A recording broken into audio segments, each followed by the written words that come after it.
அமைச்சர் செந்தில் பாலாஜிக்கு எதிரான இடி வழக்கின் விசாரணைக்கு தடை விதிக்க கோரிய மனு திரும்ப பெறப்பட்டதை அடுத்து தள்ளுபடி செய்யப்பட்டிருக்கிறது.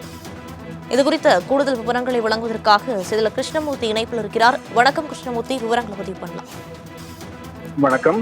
சென்னையைச் சேர்ந்த வழக்கறிஞர் அரவிந்த் என்பவர் உயர்நீதிமன்றத்தில் மனு ஒன்றை தாக்கல் செய்திருக்கிறார். அதில் அமைச்சர் செந்தில் பாலாஜிக்கு எதிரான அமலாக்கத்துறை வழக்கின் விசாரணையை சென்னை முதன்மை நீதிமன்றம் விசாரிப்பதற்கு அதிகாரம் இல்லை என கூறியிருக்கிறார். எனவே அந்த வழக்கின் விசாரணைக்கு தடை விதிக்க வேண்டும் எனவும் அந்த மனுவில் அவர் கோரிக்கை வைத்திருக்கிறார். செந்தில் பாலாஜி கைது செய்யப்பட்ட போது உரிய விதிமுறைகள் பின்பற்றப்படவில்லை எனவும் அதற்கு காரணமான அமலாக்கத்துறை அதிகாரிகள் மீது நடவடிக்கை எடுக்க வேண்டும் எனவும் அந்த மனுவில் கோரிக்கை விடுக்கப்பட்டிருக்கிறது. இந்த மனுக்கள் நீதிபதிகள் எஸ் எம் சுப்பிரமணியம் மற்றும் நீதிபதி ஜோதிராமன் அடங்கிய அமர்வில் இன்றைய தினம் விசாரணைக்காக வந்தது.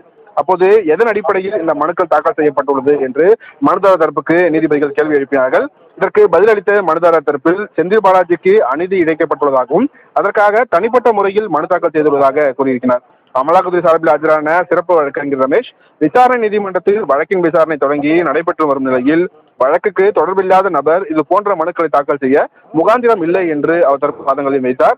இந்த மனுவை திரும்ப பெறவில்லை என்றால் அபராதம் விதிக்கப்படும் என்று நீதிபதிகள் தரப்பில் மனுதாரருக்கு எச்சரிக்கையானது விடுக்கப்பட்டது. இதனையடுத்து மனுவை திரும்ப பெற்றுக் கொள்வதாக கூறியதை அடுத்து வழக்கை தள்ளுபடி செய்து நீதிபதிகள் உத்தரவிட்டிருக்கிறார்கள். வினிதா,